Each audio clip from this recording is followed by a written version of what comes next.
وإياكم بتقوى الله عز وجل.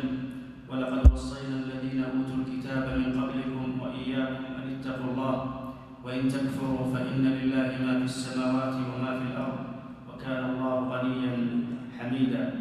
يا أيها الذين آمنوا إن تتقوا الله يجعل لكم فرقانا ويكفر عنكم سيئاتكم ويغفر لكم والله ذو الفضل العظيم. أن يجعل لكم فرقانا تفرقون به بين الحق والباطل وبين الخطأ والصواب، بين الحلال والحرام، وذلك إنما يكون بالعلم وبنور العلم ونبراس العلم وهداية العلم. والعلم إنما هو ثمرة من ثمار التقوى، والتقوى إنما هو سبيل مؤد إلى العلم على حد قول الله تعالى: واتقوا الله ويعلمكم الله.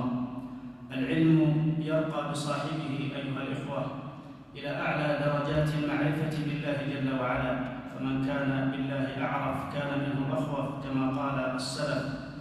وأصل العلم الخشية كما قال الإمام أحمد رحمه الله، والله تعالى أصدق القائلين، يقول سبحانه: إنما يخشى الله من عباده العلماء.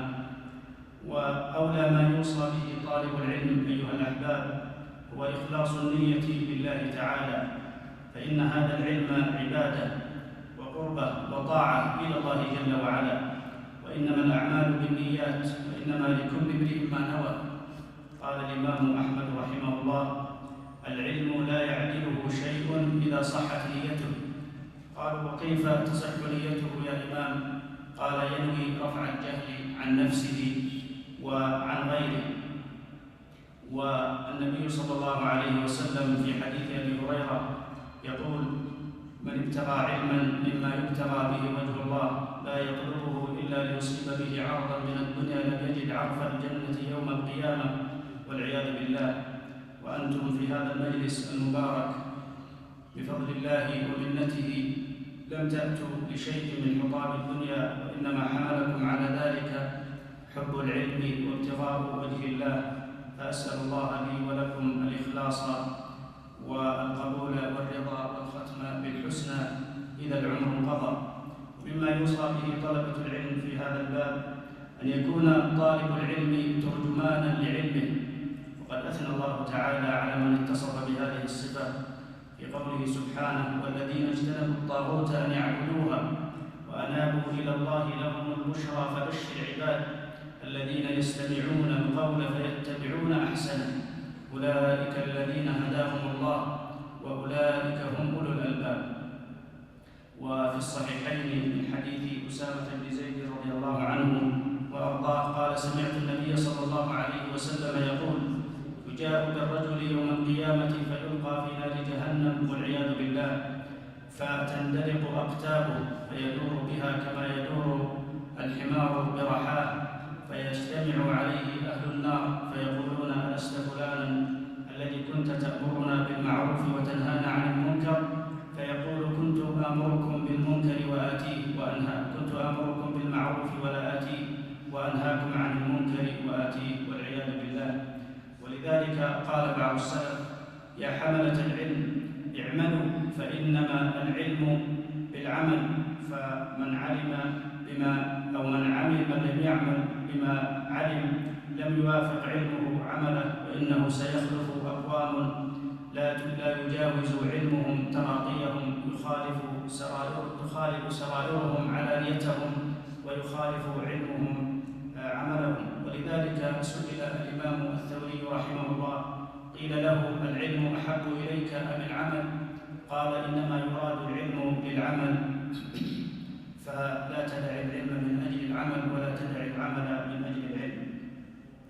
ومما يوصى به طالب العلم في هذا المقام هو الصبر على طلب العلم، فإن العلم طريقه ليس مفروشا بالورود، وإنما هو طريق شاق مدحضة مزلة، يحتاج إلى صبر ويقين، ويحتاج إلى عزيمة لا تلين، فإن الطريق طويل، والنفس داعية إلى الملل والسآمة، والنفس كالطفل إن تهمله شب على حب الرضاع وإن تفطمه ينفطم، أو كما قال الشافعي رحمه الله: اصبر على مر الجفا من معلم، فإن رسوب العلم في نفراته، ومن لم يذق مر التعلم ساعة تجرع ذل الجهل طول حياته، ومن فاته التعليم وقت شبابه فكبر عليه 4 لوفاته، وذات الفتى والله بالعلم والتقى إذا لم يكون لا اعتبار لذاته.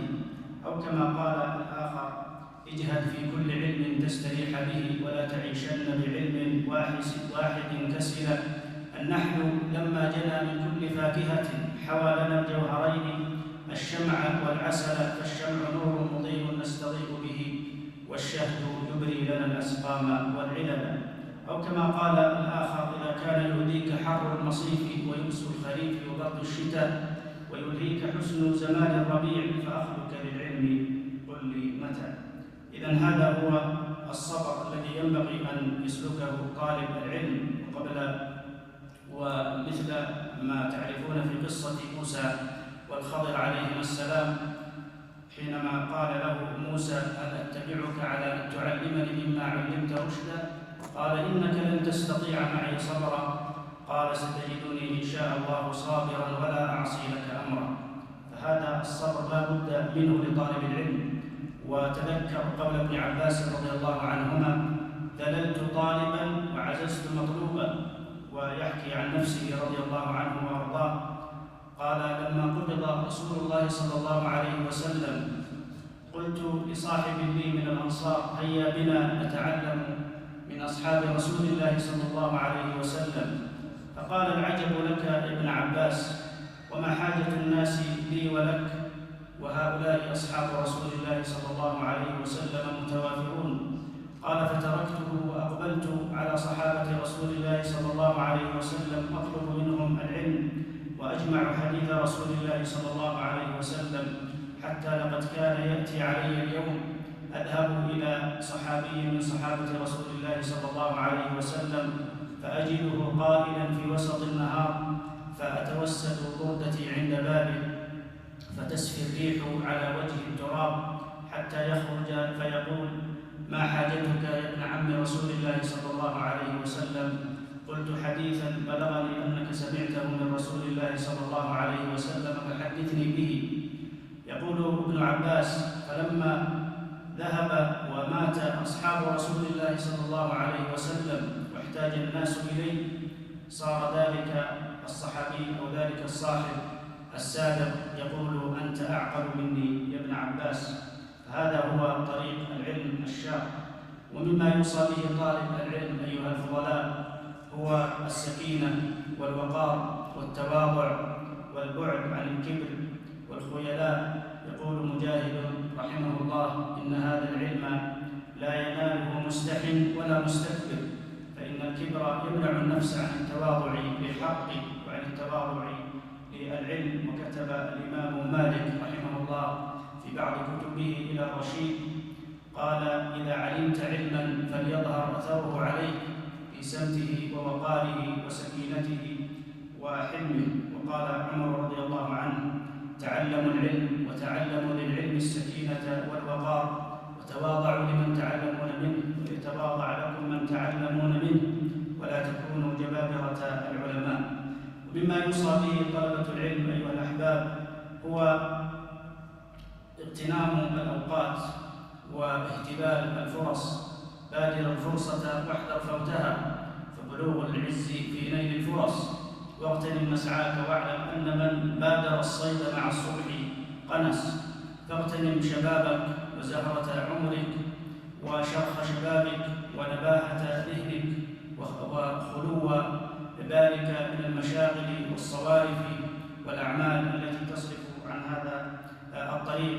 واختر الصاحب الذي يعينك على هذا السبيل والذي يحملك على طلب العلم، فإن الطباع كما يقال سراقة، وإن الصاحب كما يقال ساحب، والمرء على دين خليله فلينظر أحدكم من يخالل.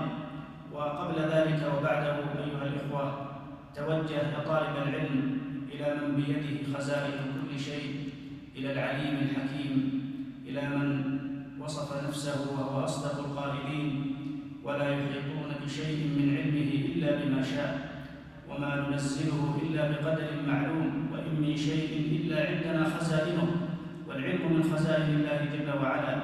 فاطلب العلم من العليم الحكيم، سله أن يعلمك وأن يفقهك. كان ابن عباس رضي الله عنه يدعو بهذا الدعاء، ودعا له النبي صلى الله عليه وسلم فقال: اللهم علمه فقهه في الدين وعلمه التأويل. والله يقول عن نفسه: وفوق كل ذي علم عليم. ويقول جل وعلا: والله يعلم وأنتم لا تعلمون. فاطلب العلم من الله وانكسر بين يديه، وأظهر فقرك وحاجتك ومسكنتك، وادعه دعاء الوجلين الخائفين. فإذا علم منك سبحانه صدق التوجه، وعلم منك الافتقار بين يديه، وأنك العزيز أو الذليل إليه، وأنك الفقير إليه، أعطاك وكفاك وآواك سبحانه. وتمثل بقول القائل: أنا الفقير إلى رب البريات، أنا المسكين في مجموع حالاتي، أنا الظلوم لنفسي وهي ظالمتي، والخير إياتنا من عنده ياتي. فهذا هو الذي ينبغي أن يكون عليه طالب العلم. أسأل الله تعالى بأسمائه وصفاته أن يعلمنا ما ينفعنا، وأن ينفعنا بما علمنا، إنه ولي ذلك والقادر عليه.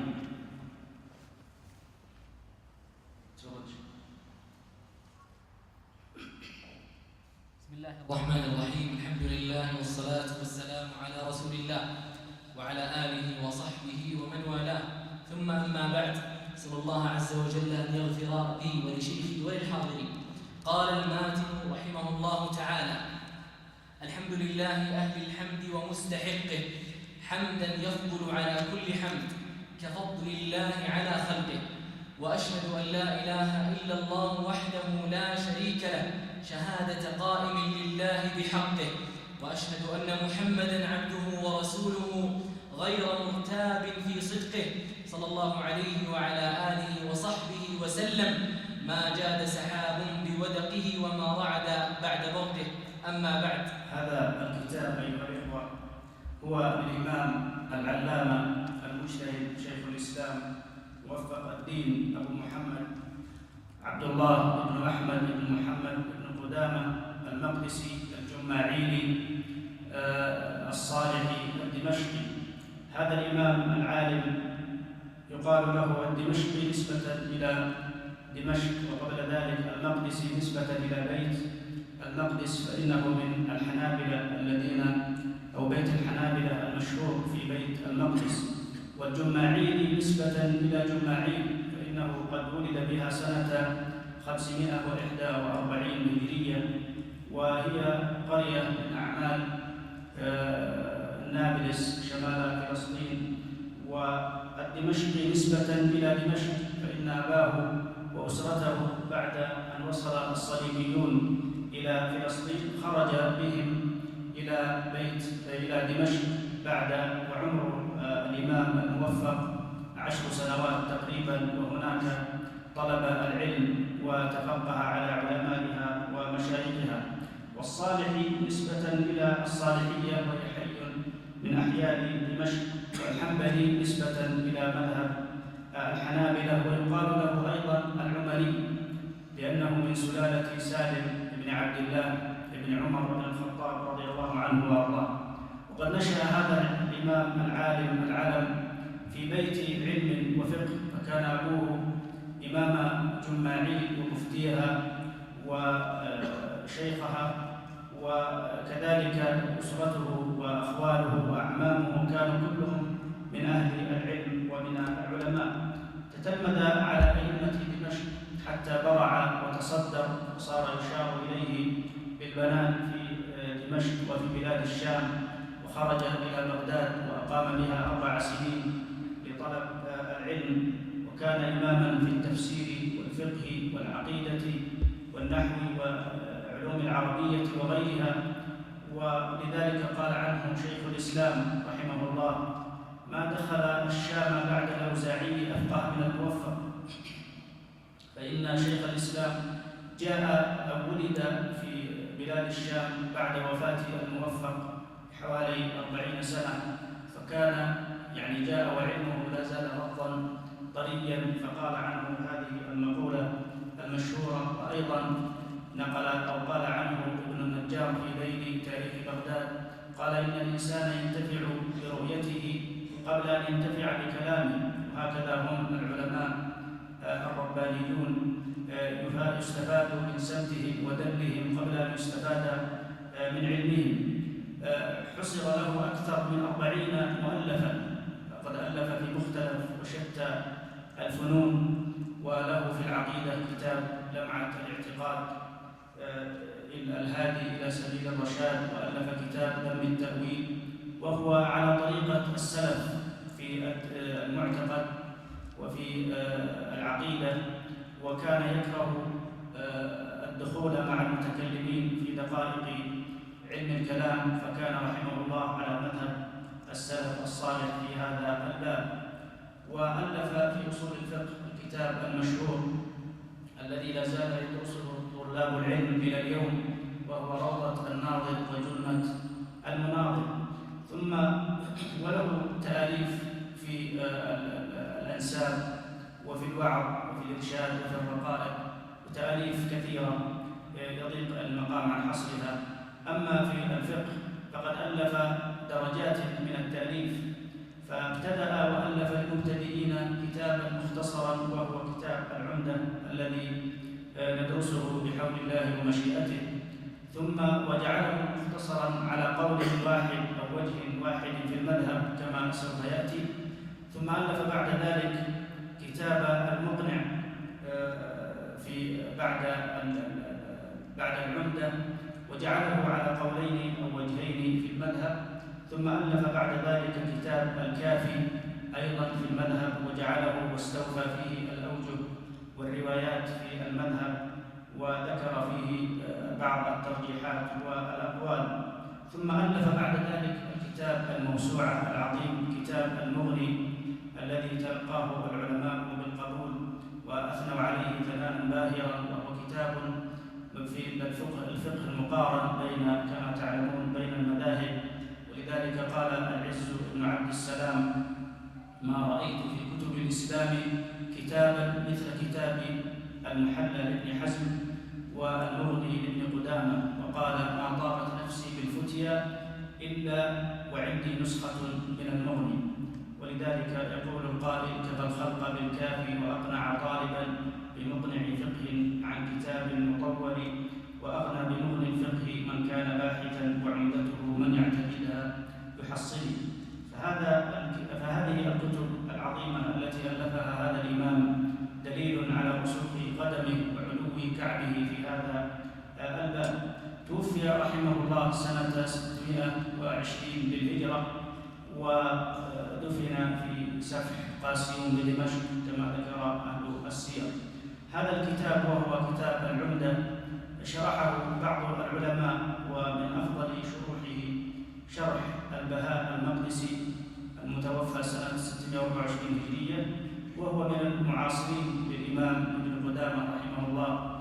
ثم شرحه أيضا الإمام شيخ الإسلام تقي الدين أحمد بن عبد الحليم بن تيمية المتوفى سنة 728 هجرية، ألفه في كتاب شرح العمدة، ولكنه لم يصل إلا إلى آخر كتاب الحج.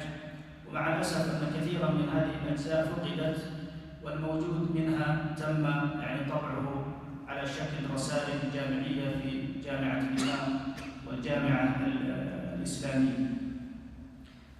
المؤلف في هذا الكتاب في بعض النسخ أنه بدأ بالبسملة في بسم الله الرحمن الرحيم، وهذه الكلمة درج العلماء على البداءة بها، وهي من أعظم ما يبدأ به، وعلى القول بأن البسملة آية من كتاب الله، فإن القرآن الكريم قد بدأ بالبسملة. وسواء بدأ بالبسملة أو بالحمدلة فهو كله خير وبركة. وقد كان النبي صلى الله عليه وسلم يبدأ بها في مراسلاته وكتبه التي كان يرسلها إلى غيره، وشرعها في كثير من الأحوال كعند الأكل وعند الجماع وعند دخول الخلاء وغير ذلك من الأحوال. فهذه الكلمة العظيمة ابتدأ بها المؤلف في بعض النسخ، فمن رام البركة والتوفيق والتأييد فليبدأ بذكر الله وحمده وشكره، فإنه النور وإنه الصلاح والفلاح ومظنة النجاح. وإذا لم يكن من الله عون، وإذا لم يكن عون من الله للفتى، فأول ما يجري عليه اجتهاده. وفي خبر سليمان عليه السلام في قصة سبأ، في قصة بلقيس، قال إنه من سليمان وإنه بسم الله الرحمن الرحيم ألا تعلوا علي وأتوني مسلمين. وبسم الله جار ومجرور كما هو معروف، والجار والمجرور في لغة العرب أيها الإخوة لا بد لها من متعلق، يعني شيء تتعلق به. والجار والمجرور هنا متعلق بفعل مؤخر محذوف تقديره أصنف أو أؤلف أو أكتب، يعني بسم الله أصنف، بسم الله أكتب، أو نحو ذلك. ولفظ الجلالة الله هذا هو أعظم الأسماء، وهو الاسم الأوحد، وهو الاسم الخاص الذي لا يشترك مع الله فيه أحد. ولذلك قال بعض المفسرين في قوله تعالى هل تعلم له سميا، قالوا يعني هل تعلم له سميا في هذا الاسم، وهو لفظ أو كلمة الله. وقيل إنه الاسم الأعظم الذي إذا دعي الله به أجاب، وإذا سئل به أعطى. ومن فضيلة وعظمة هذا الاسم أن الله لم يجعل في كلمة التوحيد اسما سواه، فلا إله إلا الله محمد رسول الله لا تشتمل إلا على هذه أو على هذا الاسم، ولا يجوز أن يطلق على غيره، وهو فيصل بين الطواغيت وبين الله تعالى. ولذلك كان صلى الله عليه وسلم يدعو الله به في مكة، وتارة يدعو باسم الرحمن. فقالت قريش يزعم أنه يدعو إلها واحدا، وهو تارة يدعو الرحمن وتارة يدعو الله. فأنزل الله قوله قل ادعوا الله أو ادعوا الرحمن أيما تدعو فله الأسماء الحسنى ولا تجهر بصلاتك ولا تخافت بها وابتغ بين ذلك سبيلا. إذن هذا الاسم العظيم حري بكل مسلم أن يجأر به في دعائه، وأن يصدره بين يدي دعائه، وأن يكرره ويردده حتى يجد برده على قلبه، حتى يختلط بعظمه ولحمه وعصبه، فإن هذا الاسم يملأ الجوارح وتطمئن به النفس. وهذا من الأسماء الحسنى العظيمة التي أمر الله تعالى عباده أن يدعوه بها، ولله الأسماء الحسنى فادعوه بها وذروا الذين يلحدون في أسمائه. كذلك اسم الرحمن هذا أيضا من الأسماء الخاصة التي لا يجوز أن تطلق إلا على الله تعالى، وهو من أفضل الأسماء. وأفضل الأسماء كما تعلمون عند الله تعالى عبد الله وعبد الرحمن، وهو مشتق من الرحمن كما تعلمون، لكنه أبلغ من كلمة أو من صفة أو من اسم الرحيم الذي يأتي بعده. والرحيم أيضا من أسماء الله تعالى، لكنه غير مختص به كما هو معروف. وفي وصف النبي صلى الله عليه وسلم يقول الله تعالى لقد جاءكم رسول من أنفسكم عزيز عليه ما عنتم حريص عليكم بالمؤمنين رؤوف رحيم. هذا الاسم يعني يجوز أن يطلق على غير الله تعالى أو يوصف به غير الله تعالى. نعم. قوله الحمد لله، الحمد لله كما ذكرنا هي من سنن الاستفتاح التي ينبغي للمسلم ولكل مؤلف أن يستفتح بها مؤلفه، وهذا ما درج عليه وأولى من عني به هم أهل العلم وطلبة العلم. وافتتح الله كتابه على القول الآخر أن البسملة ليست آية من الفاتحة، فيكون الله تعالى قد افتتح القرآن بالحمد لله رب العالمين. فالله تعالى أهل أن يستفتح بحمده، فله الحمد أولا وآخرا، وله الحمد ظاهرا وباطنا، وهو أهل الحمد سبحانه وتعالى. ولذلك كثيرا ما تقول عائشة رضي الله عنها عن النبي صلى الله عليه وسلم قالت فصعد المنبر فحمد الله وأثنى عليه، وهذا سنة عنه عليه الصلاة والسلام. والحمد في لغة العرب هو الثناء، وفي الاصطلاح هو الوصف بالجميل الاختياري. فعرفه العلماء أنه الوصف بالجميل الاختياري على المنعم بسبب كونه منعما على الحامد. فقولهم الوصف بالجميل الاختياري الذي ليس فيه إكراه أن كل وصف تضمن جميلا اختياريا فإنه يتضمن معنى الحمد. فإذا كان هناك عالم أو كريم أو نحو ذلك وقلت فلان عالم فلان كريم فلان كذا شجاع فقد حمدته بهذا المعنى. والفرق بين الحمد والشكر أن الحمد من جهة السبب أعم من الشكر، فإن الحمد يكون لمن أحسن إليك ومن لم يحسن إليك. فأنت تقول فلان عالم فلان كريم فلان كذا، تصفه بهذه الصفة وإن لم يحسن إليك أو إن لم تتعلم منه وإن لم ينالك شيء من كرمه. أما الشكر فإنك لا تشكر إلا من أحسن إليك على وجه الحقيقة، فهو من هذا الباب الحمد من جهة السبب أعم من الشكر. أما من جهة الفعل فإن الشكر أعم من الحمد، فإن الإنسان أو فإن الشكر يكون بالقلب ويكون باللسان ويكون بالجوارح. ومن شكر القلب قوله تعالى وما بكم من نعمة فمن الله، أي أيقنوا واعتقدوا اعتقادا جازما أن ما بكم من نعمة فمن الله، فهذا شكر القلب. وشكر اللسان منه قوله تعالى وأما بنعمة ربك فحدث. وأما شكر الجوارح فمنه قوله تعالى اعملوا آل داود شكرا. أما الحمد فإنه لا يكون في الغالب إلا باللسان. الحمد لله اللام الألف واللام في الحمد للاستغراق. تعلمون أن الألف واللام تأتي بعدة أغراض، تأتي للعهد وتأتي للاستغراق وتأتي للتعريف. أما هنا فهي للاستغراق، أي استغراق جميع المحامد لله تعالى وحده لا شريك له. واللام في كلمة لله، اللام كما تعلمون من حروف المعاني وتأتي لمعاني كثيرة جدا يبحث عنها في كتب حروف المعاني. تأتي للاختصاص وتأتي للملك وتأتي للتعليل وتأتي للأمر، وهي هنا للاختصاص، بمعنى أن الله تعالى مختص بالمحامد التامة الكاملة على أتم الوجوه الحسنة التي لا تكون إلا له سبحانه وتعالى. ولذلك قال الله تعالى عن نفسه له الحمد في الأولى والآخرة. نعم شيخ. الحمد لله. الحمد لله أهل الحمد ومستحقه.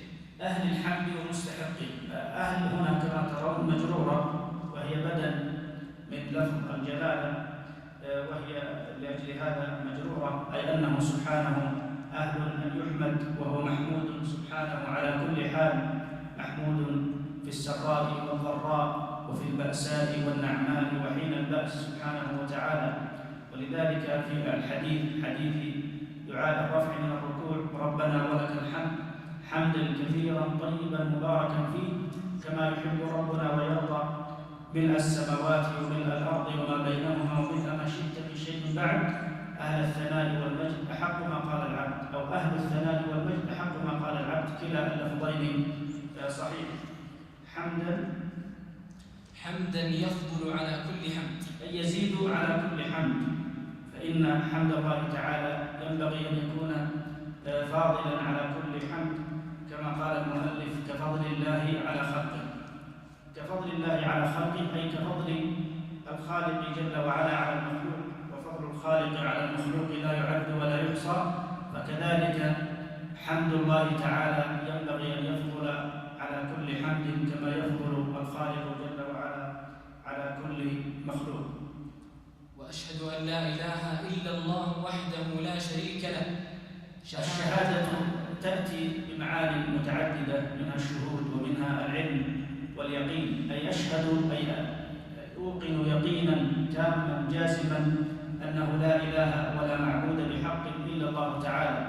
والكلام على هذه الكلمة طبعا يضيق عنه المقام، وألفت مؤلفات في كلمة التوحيد وكلمة لا إله إلا الله وفضلها وشروطها وأركانها وواجباتها ومستحباتها وما يتعلق بها.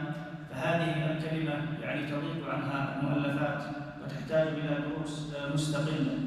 شهادة شهادة قائم لله بحقه. لعل مقصود المؤلف هنا والله أعلم التشبيه، أي أشهد كشهادة قائم لله بحقه، ولكن حذف حرف التشبيه كما هو معروف عند العرب من حذف حرف التشبيه في بعض التعابير، وورد في القرآن والسنة ذلك كثيرا. فكان المؤلف هنا يقول أشهد كشهادة قائم لله بحقه، لأن لو جعلنا أو لو حذفنا حرف أو لو قلنا إنه أو مقصود المؤلف أن يصف نفسه بأنه قائم لله بحقه لكان هذا فيه نوعا من التزكية، والمصنف رحمه الله منزه عن هذا، والعلماء أبعد ما يكونون عن تزكية أنفسهم، فلعل مراد المصنف هو التشبيه كما ذكرنا. وأشهد أن محمدًا عبده ورسوله غير مرتاب في صدقه، أي غير شاك في صدقه صلى الله عليه وسلم، وأنه رسول من عند الله، وأنه بلغ عن ربه أصدق البلاغ سبحانه صلى الله عليه وسلم: يا أيها الرسول بلغ ما أنزل إليك من ربك وإن لم تفعل فما بلغت رسالته، خلافا لمن يتهمه صلى الله عليه وسلم بالنقص في البلاغ أو بكتم شيء من العلم أو من الرسالة عليه الصلاة والسلام. صلى الله عليه وعلى آله وصحبه وسلم ما جاد سحاب بودقه وما رعد بعد برقه. صلى الله عليه. هذه الجملة أيها الإخوة تأتي بمعنيين، تأتي بمعنى الخبر وتأتي بمعنى الدعاء. فالمصنف من جهة يخبر أن الله تعالى قد صلى على رسوله صلى الله عليه وسلم على حد قوله تعالى: إن الله وملائكته يصلون على النبي، وصلاة الله على نبيه صلى الله عليه وسلم كما هو معروف هي الثناء عليه في الملأ الأعلى، وهي رحمته صلى الله عليه وسلم أو الرحمة من الله له عليه الصلاة والسلام. وفي المعنى الآخر هي من باب الدعاء، أي يدعو المسلم ربه تعالى أن يصلي على رسوله صلى الله عليه وسلم، فهي تحتمل الوجهين، وجه الخبر ووجه الدعاء. وعلى آله وصحبه. الآل هم أهل بيته صلى الله عليه وسلم، والخلاف مشهور في من يندرج في آل بيته صلى الله عليه وسلم، لكن ينبغي هنا أن يكون الكلام شاملا لكل آل بيته صلى الله عليه وسلم، فإن المسلم إذا صلى على آل بيت النبي صلى الله عليه وسلم فإنه لا يقصد المسألة أو الخلاف الذي يجري في هذه المسألة لأنه يترتب عليه الخلاف المذكور في هذه المسألة، هو من باب لكي يترتب عليه تقسيم الصدقات ونحو ذلك، هل يصرف لهم أو لا يصرف لهم، فمن هنا يأتي الكلام في هذه المسألة. لكن هنا عند الصلاة والسلام على الآل والأصحاب فإن ذلك يدخل فيه كل أهل بيته صلى الله عليه وسلم من أعمامه وزوجاته وذريته وأبناء عمومته وكل من كان مؤمنا به صلى الله عليه وسلم من أهل بيته. والصحب جمع صاحب، والصحابة كما تعلمون في هناك تعريفات كثيرة في تعريف الصحابة، والأعم الأغلب أنه كل من لقي النبي صلى الله عليه وسلم ولو لحظة واحدة مؤمنا به ومات وهو مؤمن به صلى الله على نبينا وعلى آله وأصحابه أجمعين. ما جاد سحاب بودقه. الودق هو المطر كما قال الله تعالى: ألم ترى أن الله يزجي سحابا ثم يؤلف بينه ثم يجعله ركاما فترى الودق يخرج من خلاله. فالودق هو المطر الذي يخرج من خلال السحاب. فكأن المؤلف هنا يقول: أصلي وأسلم على النبي الخاتم صلى الله عليه وسلم عدد قطرات هذا المطر وعدد لمعان هذا البرق الذي يأتي بعد أو الذي يأتي بعده الرعد كما قال رحمه الله. أما بعد هذه الكلمة كما تعلمون تكلم عنها العلماء، وبعضهم أوصل المباحث في هذه الكلمة إلى أكثر من 10 مباحث، والكلام فيها مشهور.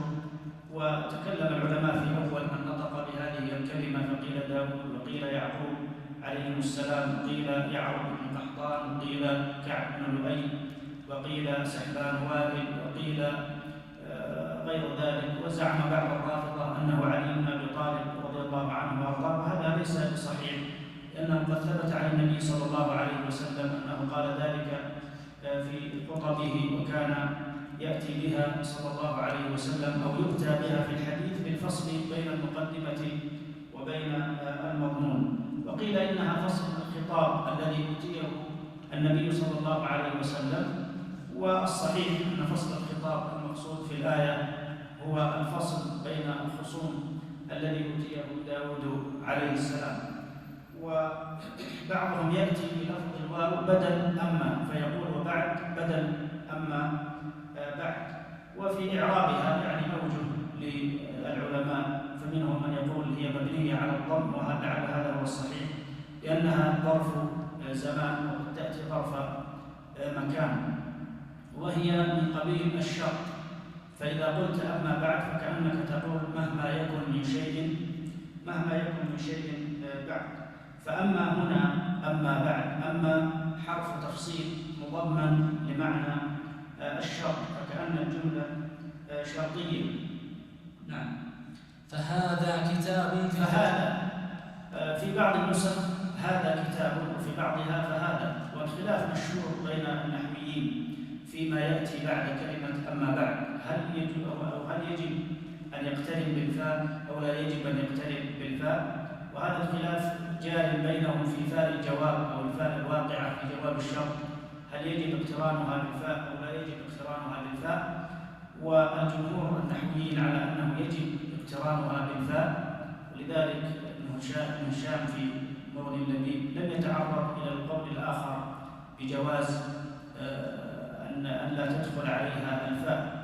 والسيوطي في همع الهوامع ذكر أن من المتأخرين من أجاز أن يؤتى بها بغير الفاء، واستدل على ذلك ببعض روايات صحيح البخاري أن النبي صلى الله عليه وسلم قال في حديث من الأحاديث أما بعد ما بال أقوام يشترطون شروطا ليست في كتاب الله. ففي هذا الحديث لم تقترن الكلمة التي بعد أما بعد لم تقترن بالفاء، وجعلوا هذا شاهدا يشهد بالجواز. وعلى كل فالمسألة ميسورة بإذن الله.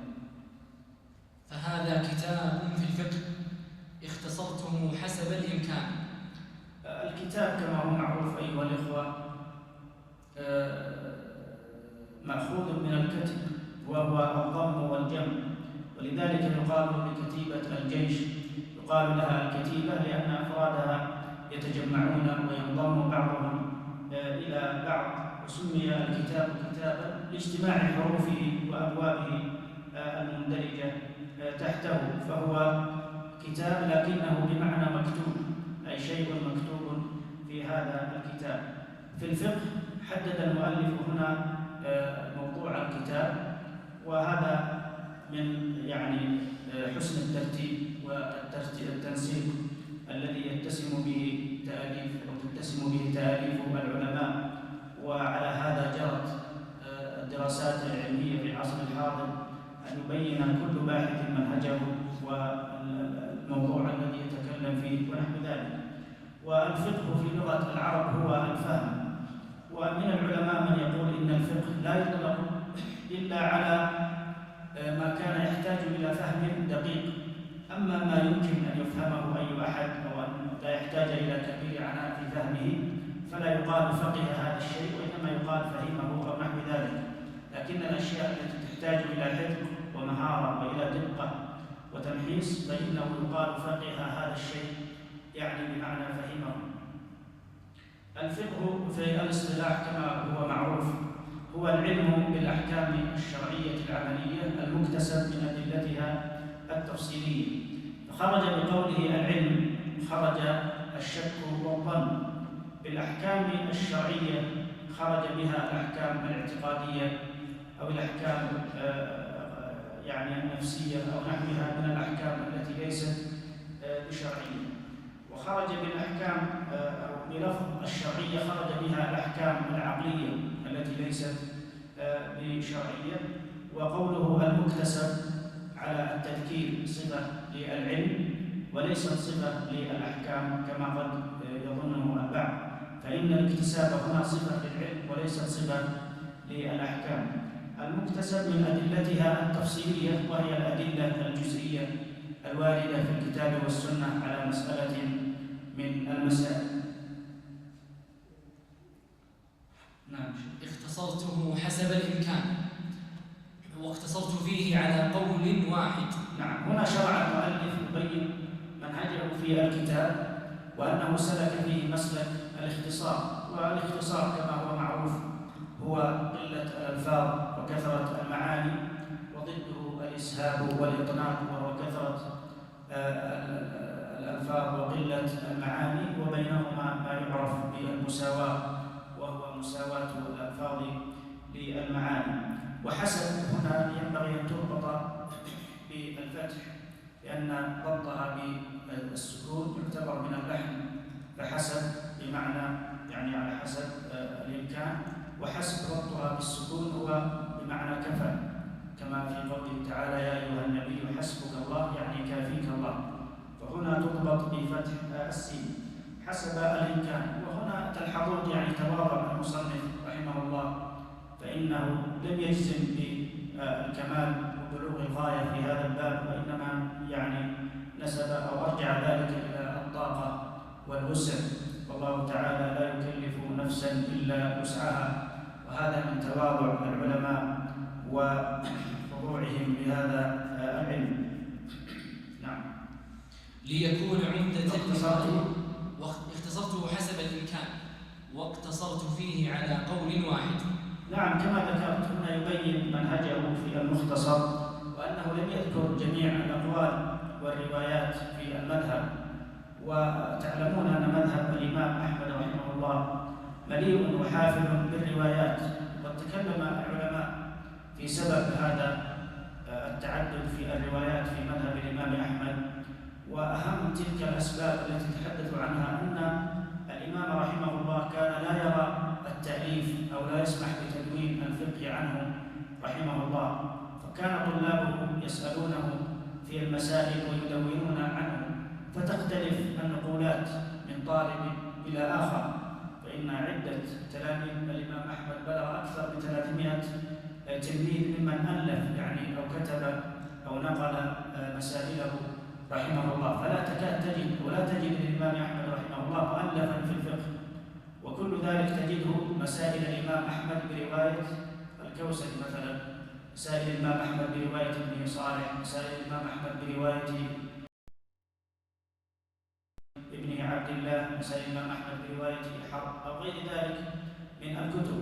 فكل كتبه رحمه الله وكل مسائل الفقه التي أخذت عنه هي مسائل يجيب فيها عن تساؤلات أو أسئلة طلابه، فمن هنا جاء تعدد الروايات.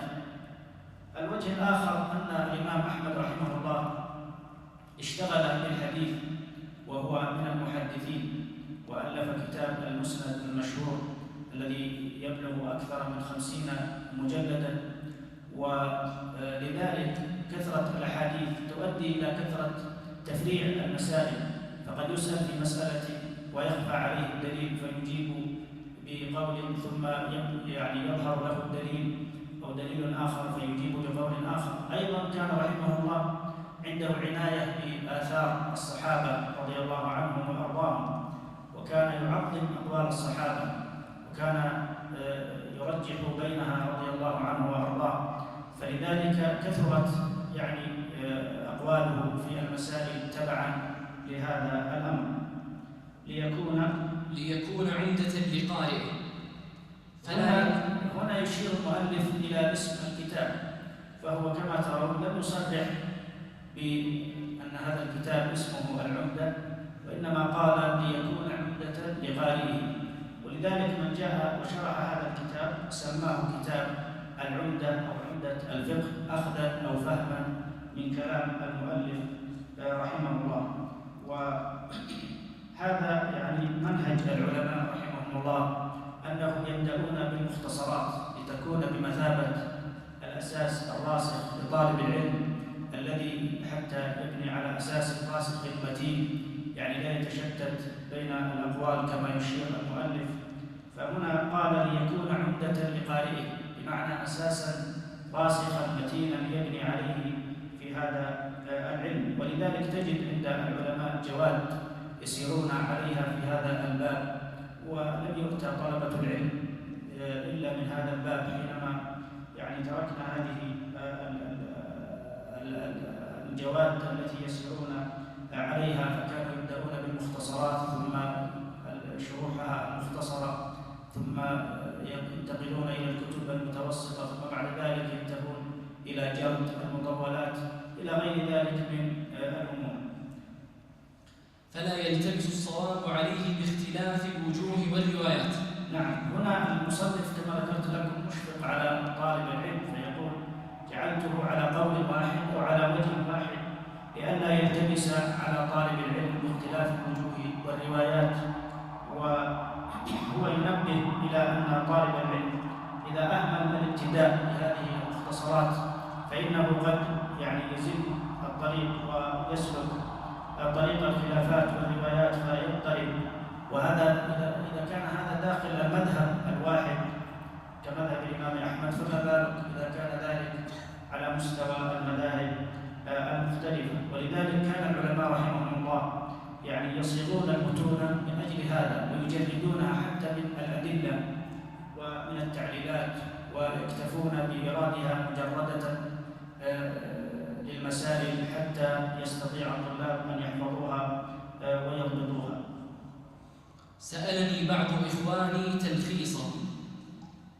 نعم، هذا سبب تأليف الكتاب، وهو منهج من مناهج التأليف، ولا زلنا إلى اليوم في التأليف أو في الدراسات العليا أو في رسائل الماجستير أو الدكتوراه أو نحو ذلك يطالب الطالب بأن يبين سبب تأليفه أو سبب كتابته لهذا الكتاب.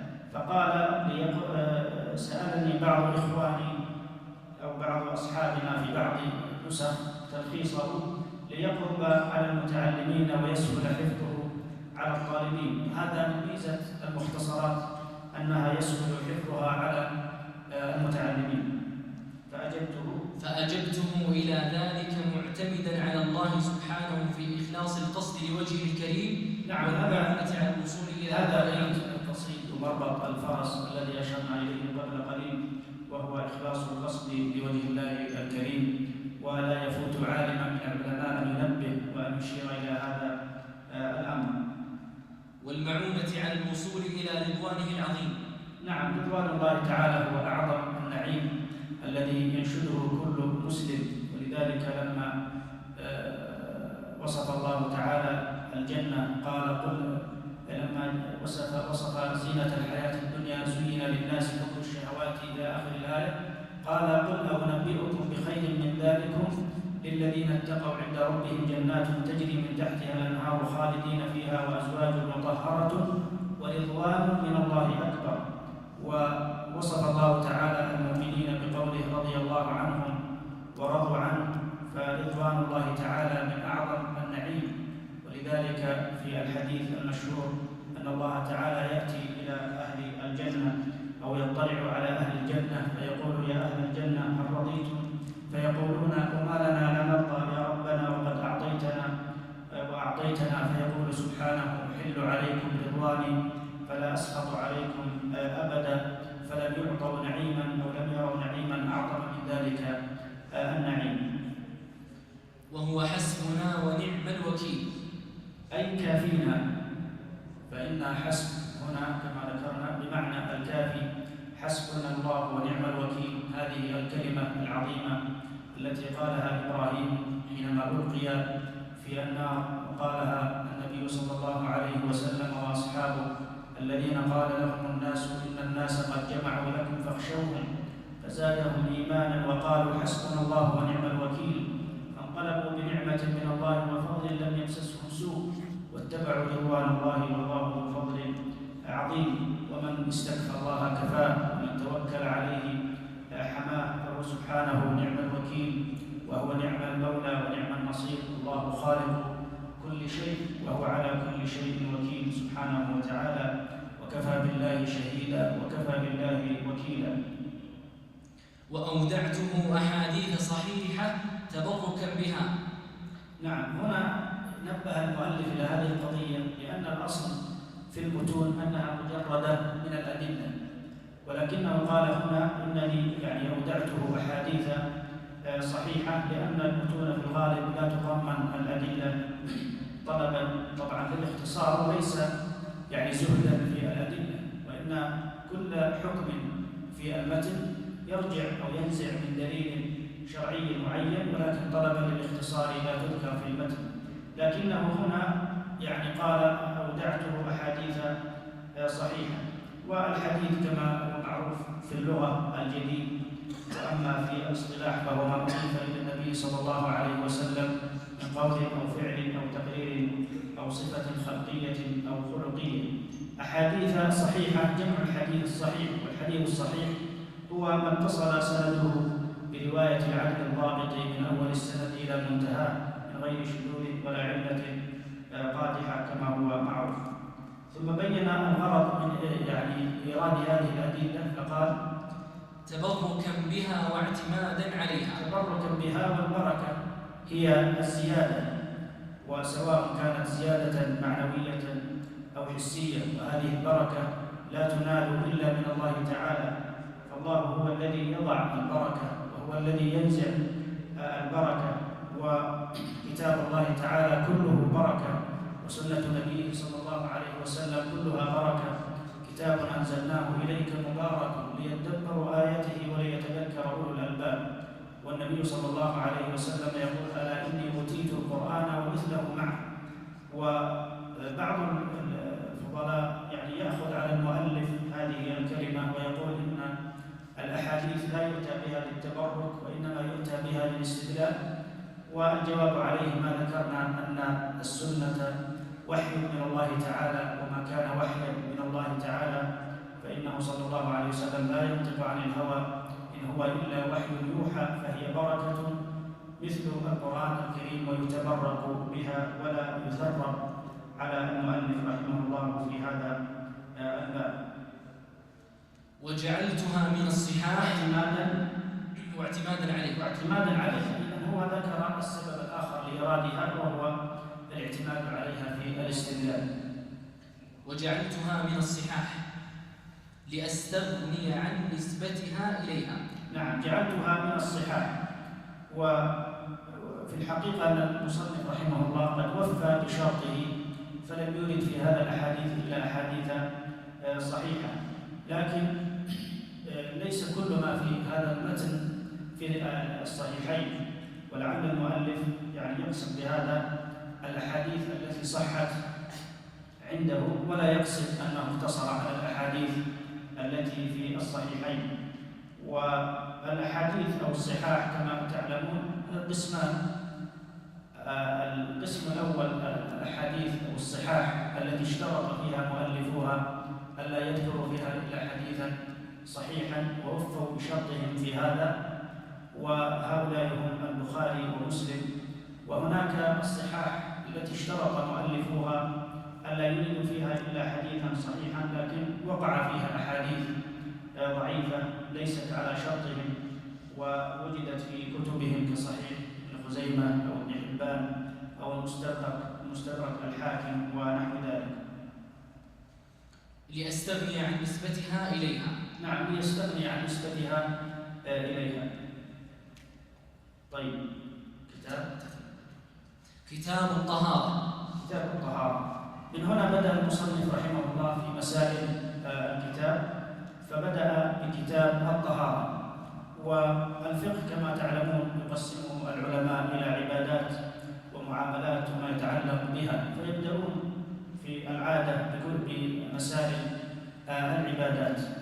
والعبادات هي الصلاة والزكاة والحج والصوم وما يتعلق بها أو ما يلحق بها، ولكنهم يقدمون قبل ذلك كتاب الطهارة، لأن الصلاة وهي أعظم شعائر الإسلام يتقدم بين يديها ويشترط لها الطهارة، فلا تصح الصلاة بغير طهور، فلذلك يبدأون بكتاب الطهارة ويتكلمون فيه على مسائل الطهارة.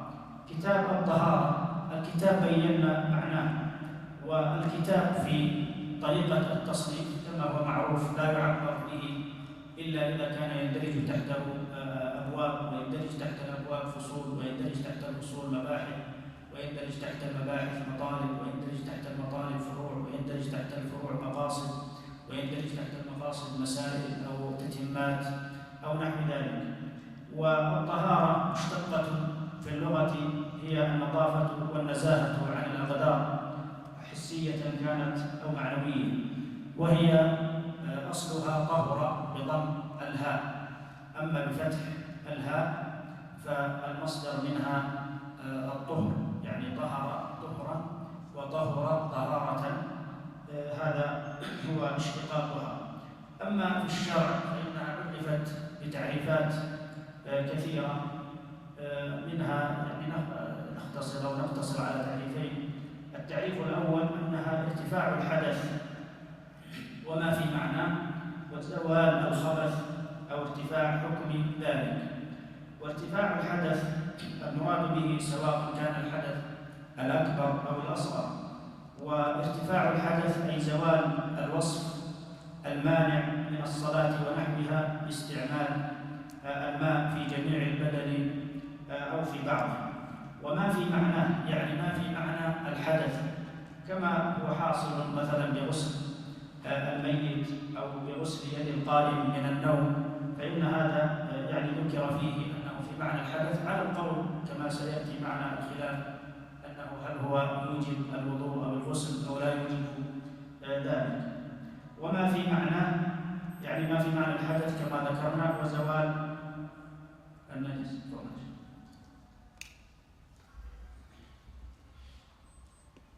الله.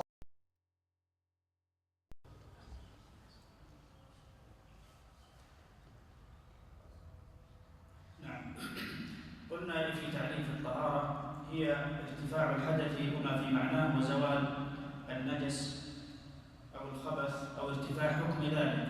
وبينا معنى ارتفاع الحدث وما في معناه، أي ما في معنى الحدث كما ذكرنا مثل غسل الميت أو يعني ما أدخل يده بعد القيام من النوم في الإناء ونحو ذلك، أو زوال النجس سواء كانت إزالة هذا النجس بفعل فاعل يعني المكلف، أو كانت زوال النجاسة بنفسها كما سوف يأتي معنا في حكم إزالة النجاسة في المسائل الآتية، أو ارتفاع حكم ذلك، يعني ارتفاع حكم هذه النجاسة أو حكم هذا الحدث. هو يشير هنا إلى مسألة التيمم، لأنه كما سوف يأتي معنا خلاف التيمم وهل هو مبيح أو رافع، لذلك قال ارتفاع حكم ذلك.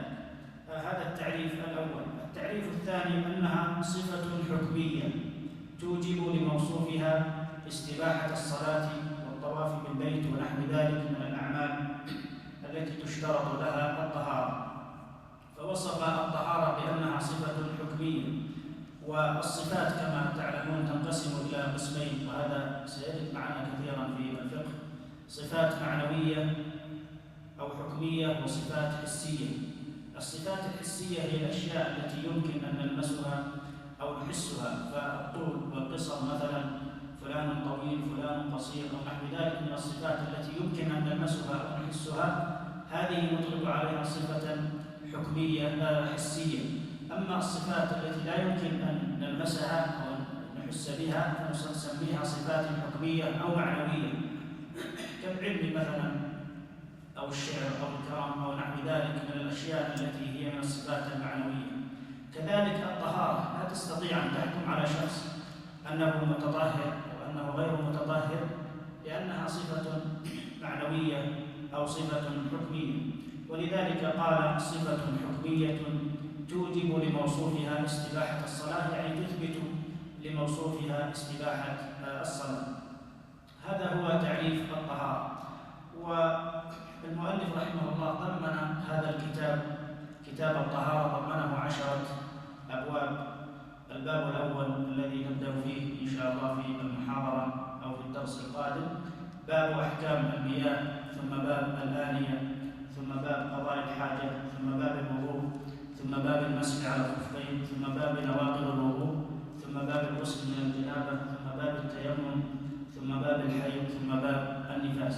هذه 10 أبواب تكلم عنها المؤلف تحت كتاب الطهارة. ثم بدأ المصنف رحمه الله بباب المياه اعتبارا بالشيء الذي يتطهر به، لأن الأصل في الطهارة أن هناك شخص يتطهر وهناك شيء يتطهر به، وهناك شيء أصلي يتطهر به وهو الماء، وهناك بدل يعدل إليه عند عدم الماء أو عند تعذره وهو التيمم كما سوف يأتي معنا. ونكتفي بهذا القدر في هذا الدرس في هذا اليوم، ونستأنف في الدرس القادم بإذن الله تعالى الكلام على أحكام باب المياه. وصلى الله وسلم على نبينا محمد وعلى آله وصحبه وسلم.